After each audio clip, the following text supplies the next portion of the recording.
I think my faith is what, even at a young age, carried me. I feel like I may not have suffered in ways he did because he had a good relationship. He had great memories.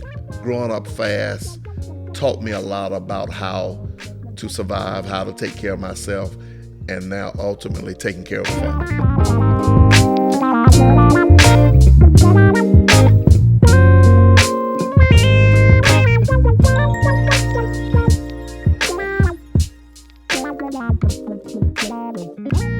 Welcome to Legacy Talk 3N. A legacy of ministry from a broken home is what we're here to talk about today. I'm so elated that I have my two wonderful children, adult children, here with me today, Tim McKibbins and Jawana Moya. Thank you so much for coming, and I always feel a joy when I'm in your presence. So let's just begin by me asking you a question. Can we talk? Oh, definitely. Hey, let's talk first about your family background and your childhood. Even though we have an episode where I talked about our early life, but I didn't have both of you on that episode with me. But can both of you share a little bit about how you view your childhood and if it was affected by your father's absence due to his alcoholism? Who want to go first? I don't have much to say. I'll pretty much let Tim answer that because as far as my childhood, I have great memories of my childhood because we had a great village between our family, you and grandma who lived with us, um, between the church, such a supportive church. I have great memories from childhood, and because I didn't get to spend the time that Tim did with our father in the home, I feel like I may not have suffered in ways he did because he had a good relationship. He had great memories. I don't have any memories because by the time he wasn't in the home anymore, I was younger and Tim was of age. So I'll let Tim answer that. Well, I think that's a great question. I will start by saying I often say that life leaves clues. So a lot of things that I went through make sense now at this age and being in ministry and being able to help others. But I would say that there are some memories where there was abuse and from being in a broken home with an alcoholic father. However, I would say my mother did everything she could do to make sure we were safe and make sure we were removed during those times. So I don't have a lot of memories of it being a bad situation, although I have a few memories. And there were a lot of good memories because we were surrounded by so much love with family, cousins. I said at an event recently, we didn't know we were poor. We had great times. We had fun times, and our cousins were our friends. And so that's the most I could say. And then let me add this part, the part that I think God brings healing. My mother took us to see my father on his deathbed, and to hear him apologize and for the way life went and his behaviors probably brought about healing that I didn't even know I needed at that time. And so we were able to keep moving, and life hasn't always been easy, but God has been with us and having a strong foundation. So I think that's the best I could say about that. And probably for the first time, as Tim was talking, I welled up with tears because I remember that day like it was yesterday. Tim had to, when we went to the hospital, Tim had to leave the room broken, and you followed him out. But I wasn't broken because I didn't have the memories Tim had. And I can say that forgiveness is the key for the audience that we're streaming with today. Forgiveness is important because that day I was able to forgive. And he also asked you all to forgive him. So we all were okay. Even though yet hurt, but we were fine. And because of forgiveness, it's the key to where we are today. This is for you, Tim. Even though I did the best that I could do as a mother, knowing that you, the son, had to be somebody's husband, somebody's father, I want to know, other than what I did, like buying books, I could not be the role model for you. I want to ask you, who did you turn to for guidance? And how did they help to shape the views on family and faith for you when you knew that I couldn't role model for you? Well, that's another good question. I think fortunately, there were older cousins, male cousins. There were uncles that were good role models. There were men in the church, my pastor, assistant pastor. All of those men were in my life, and that allowed me to have role models that also maybe during some difficult times, some things I needed or information I needed was brought to me.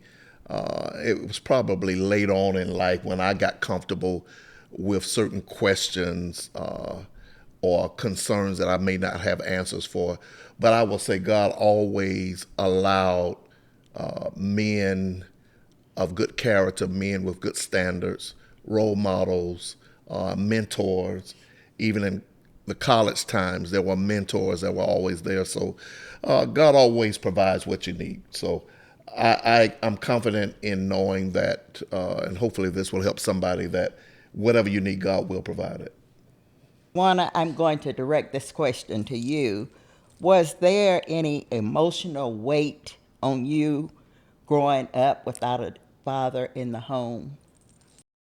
I would say when I was younger, I don't think that there was emotional weight because I, like Tim, remember the fun times with my uncles, Uncle Hank, of course, who just passed this month, and Uncle Marvin, and some of the men who were father figures in the church. I would say the most I would think about it is when I was with my best friend from childhood and her dad, who is still in my life today. Just there were many times that it made me wonder what would have been like. But I won't say I looked at that as emotional weight. It was just maybe a fleeting thought at the time. However, as I began to grow up and date, I think that there was emotional weight because there was a lack of tolerance, probably to my detriment. Because although I didn't experience some of the things that Tim experienced as far as when things weren't good in the home, I've heard a lot of the stories. And although you were always respectful, or the family was always respectful with the things about our father, because he had a great reputation with everybody. He had an impeccable reputation. I think more of the things that weren't good, you saw them, but everybody else didn't. So I would say that there probably could have been emotional weight growing up because of really memories that I didn't have, but just from things that were shared or stated that could have become baggage.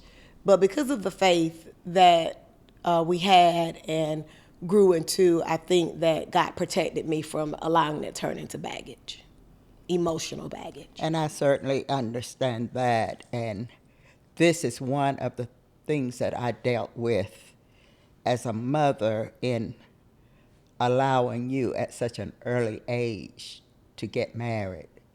Because just like I said about Tim, there were things that I could not role model for him. The same thing, I knew you needed a security that I could not give you that covering. Every young girl long to have a dad that they can enjoy. It was no fault of neither of you that the marriage went the way it did. The only thing is that your dad was a man of God who did not finish his assignment because of the choices that were made for substance abuse. So I knew the importance of what you needed to fulfill your life.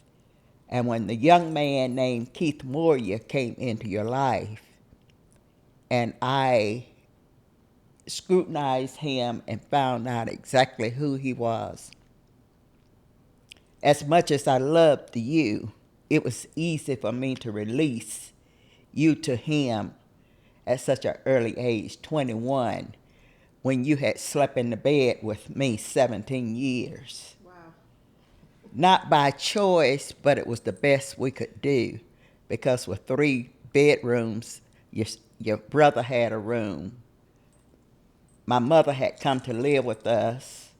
She had her room. I had no choice but us to share the bed, share the closet.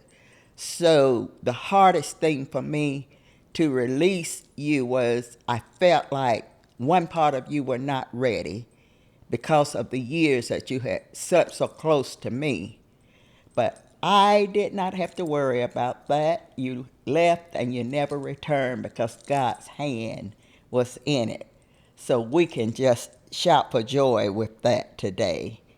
Thank God that everything went the way it did.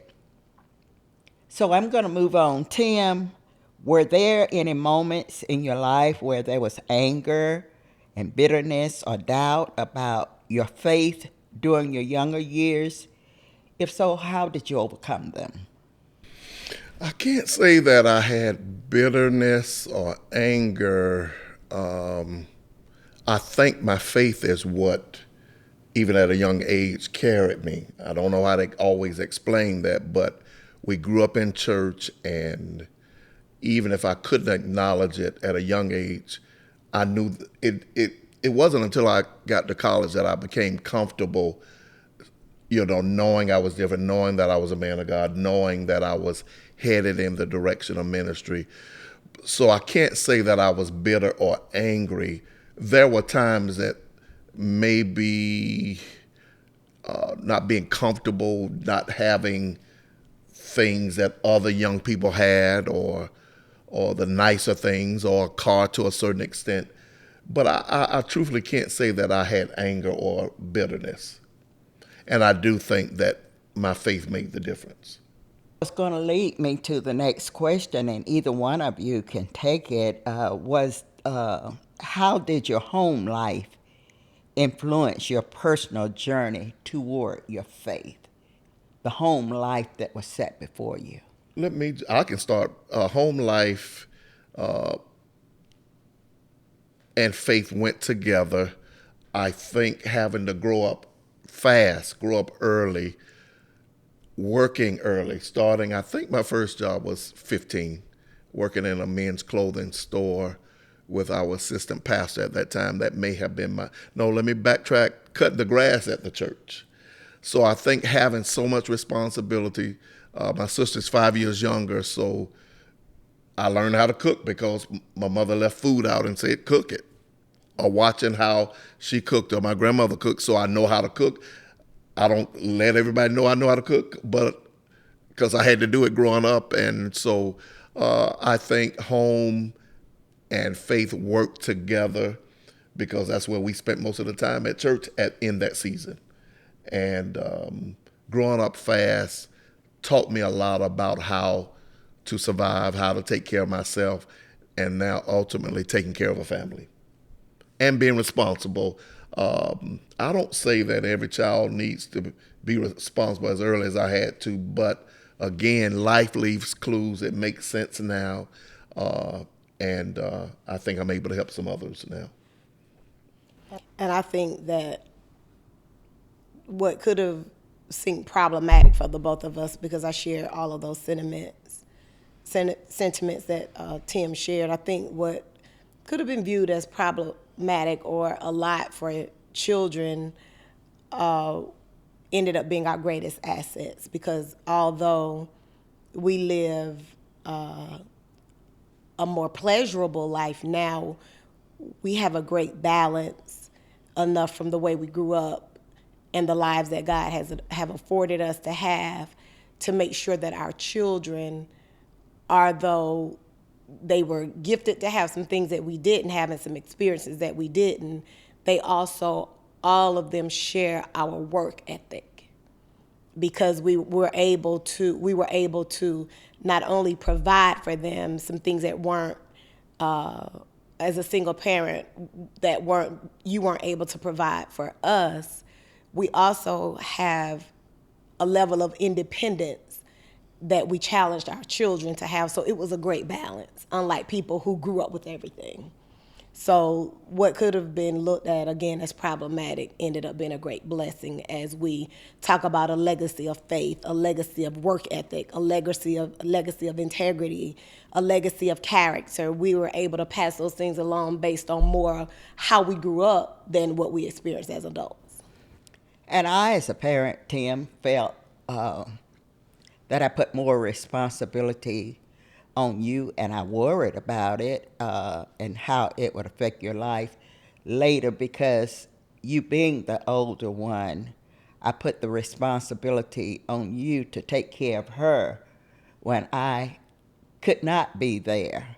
And I gave you the instructions of what to do and what not to do, and stay in the house, and when you get home, keep the doors locked, clean your room, and those things. But all of that was teaching, because you're the man and woman that you are today because of the responsibility that you had. Both of you worked early.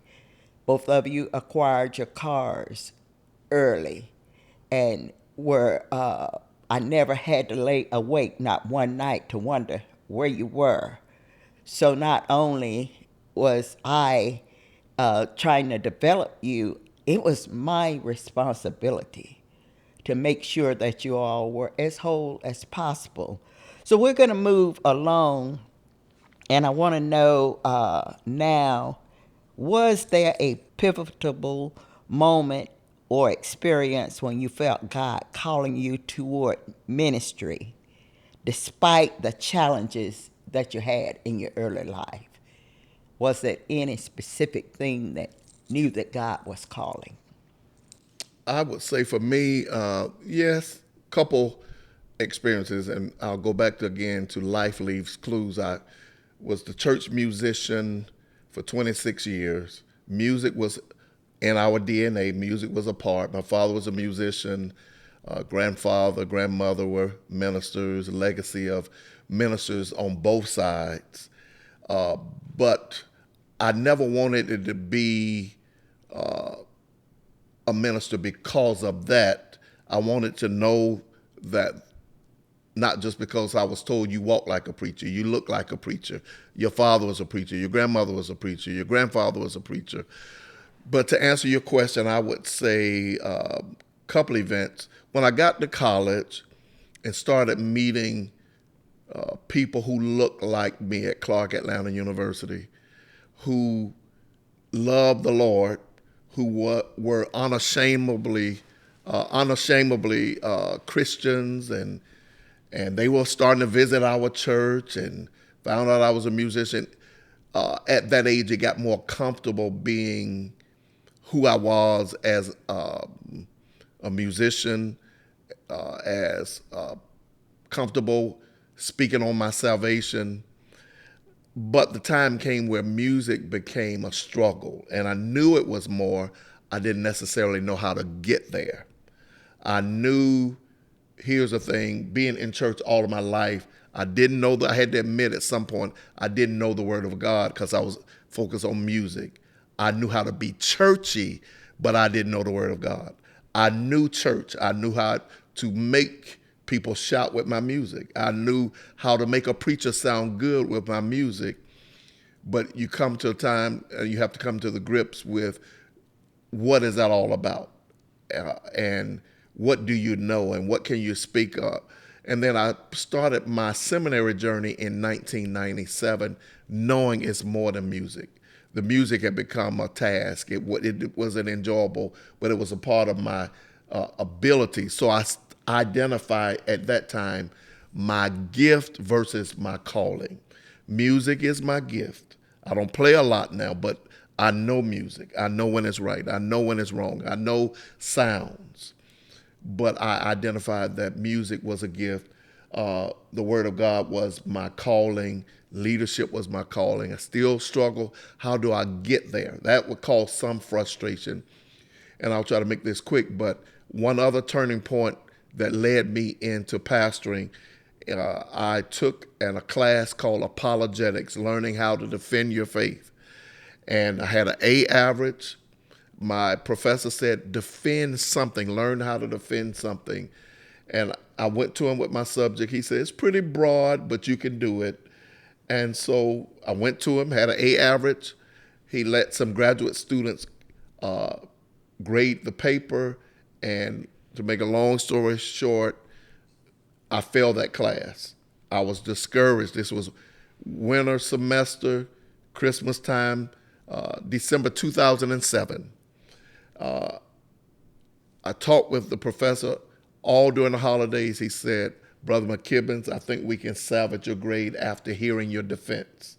I was too discouraged to go back in January 2008, so I just needed to take a break from seminary. My pastor, due to some health issues, said, I want you to preach a couple Sundays. Now, keep in mind, I'm still the musician. How is this going to work? I don't know. So I said, yes. But I'm from the organ to walking over to preaching. And something started shifting in my delivery, in the service. And 2 Sundays led to 3 Sundays. 3 Sundays led to a month. 1 month led to 2 months. 2 months led to 3 months. He said, keep going. And he said, the Lord is using you. And to make another long story short, it was April 2008. And he said, I want to meet with you, and I want you and your wife to consider being pastors of this church, and I would like to install you in August. And I will say my life hasn't been the same since that, and everything started manifesting with the calling in my life, and it's still progressing. And as siblings, were there ways that you encouraged or inspired each other to pursue success, both spiritually and professionally? Because both of you are now pastors. How has it worked with you all encouraging each other that you can do this? Go get it. Well, she's naturally smart without having to work, I feel. And everything that I accomplished did not come easy. I'm just being transparent. So she makes everything look easy academically. And I think she is amazing mother and pastor and teacher and role model. So never has been any jealousy. She just makes it look easy. And part of my story is having to work hard to get everything done. And that's a whole nother podcast in itself. But I don't know. We have 5 years apart, but different, but siblings, and we sibling rivalries, but never falling out, never stay out. Just normal sibling relationship, but ministry cohorts at this point as well. And I think Tim was a trailblazer for everything. We worked you laugh all the time because every job he got, he got me on, and you laugh because you said I would get on and outdo him, and he would go to the next job. And then he would go. I wanted to go to college, where he went to college until I just didn't like college, the college we were at that time, even though I went back years later and loved it. So maybe not intentionally, but we did everything together. And we grew up with the same tutelage, you know, a grandmama and a mother. We grew up, him teaching me everything that you didn't. So I do believe the first car he had was the first car that I had when he got another car. So although we may not have set out to be an inspiration to each other, it inevitably happened. And as he stated, we're still doing it today, 5 years difference. He was the only daddy I had in the home. And, you know, we fought about that because I was consistently telling him, you're not my daddy. But I do think that there are strengths that he had that I've always gleaned from. The call to ministry came to me differently than it came to him because it was almost evident that that would be the path he would take. It was not evident for me. You know, I wanted to have fun and be a cheerleader. He went to church and played the organ and was in church double the time I was in. So, you know, my call came differently. It was unexpected. It, you know, I felt like I was a deer in headlights when my call came, or Pastor Keith and my call came together. However, as far as us inspiring each other, I think we have our entire life. And it happened inevitably, but we both know that it was part of God's plan, and it still is.